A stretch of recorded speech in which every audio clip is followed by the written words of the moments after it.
नमस्कार दोस्तों, आप सभी का स्वागत है आपके अपने एजुकेशन चैनल पाइथन मिरेकल पर।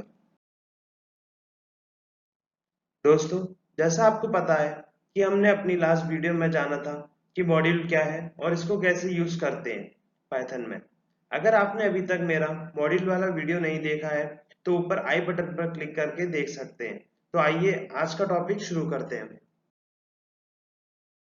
आज का टॉपिक शुरू करने से पहले मैं आपको बताना चाहूंगा कि आज से हमारा पाइथन का एडवांस टॉपिक शुरू हो रहा है, जिसमें आज का हमारा पहला टॉपिक है क्लास क्या है, ऑब्जेक्ट क्या है, इनको कैसे यूज करते हैं पाइथन में और ऑब्जेक्ट को कैसे डिलीट करते हैं।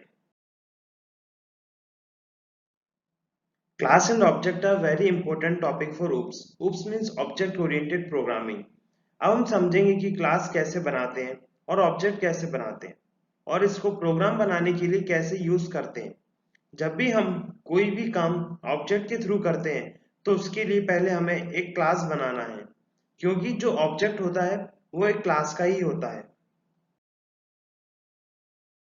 अब हम जानेंगे पाइथन में क्लास क्या है।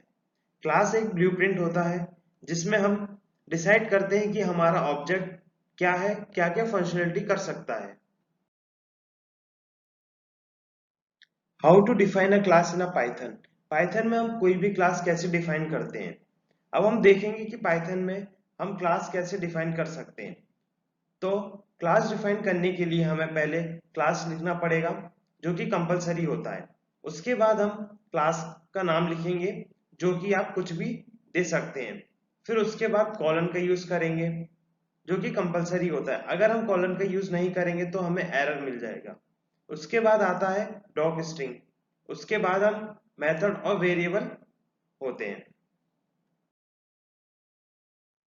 अब आप लोग सोच रहे होंगे कि ये डॉक स्ट्रिंग क्या होता है, तो मैं आपको बताना चाहूंगा कि डॉक स्ट्रिंग वो होता है जिसमें हम एक मैसेज पास करते हैं, जो कि ट्रिपल कोट्स में लिखा जाता है, पर ये कमेंट नहीं होता है। अब हम देखेंगे कि ऑब्जेक्ट कैसे बनाते हैं। यहाँ पर हमें जो ऑब्जेक्ट बनाना है उसका नाम, उसके बाद किस क्लास के लिए बनाना है उसका नाम। जैसे मुझे ओबी नाम का एक ऑब्जेक्ट बनाना है माय क्लास के लिए। उसके बाद उसको कॉल करने के लिए हमें ओबी डॉट फंक्शन का यूज करना पड़ेगा। Removing an object in a Python language. Object को कैसे हम डिलीट करते हैं अब वो जानेंगे। ऑब्जेक्ट को डिलीट करने के लिए हमें डेल कीवर्ड का हेल्प लेनी पड़ती है, जिसकी हेल्प से हम ऑब्जेक्ट को डिलीट कर सकते हैं।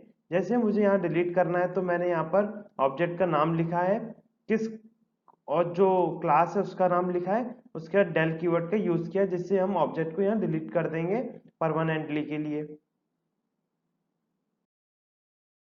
दोस्तों, अगर आपको ये मेरी वीडियो पसंद आई हो तो इसे लाइक कीजिए, कमेंट कीजिए, अपने दोस्तों के साथ शेयर कीजिए, और अगर आपने अभी तक मेरा चैनल सब्सक्राइब नहीं किया तो इसे सब्सक्राइब कीजिए और बगल में जो घंटी है उसे दबा दीजिए, ताकि मेरी आने वाली वीडियो की नोटिफिकेशन आपको मिल सके।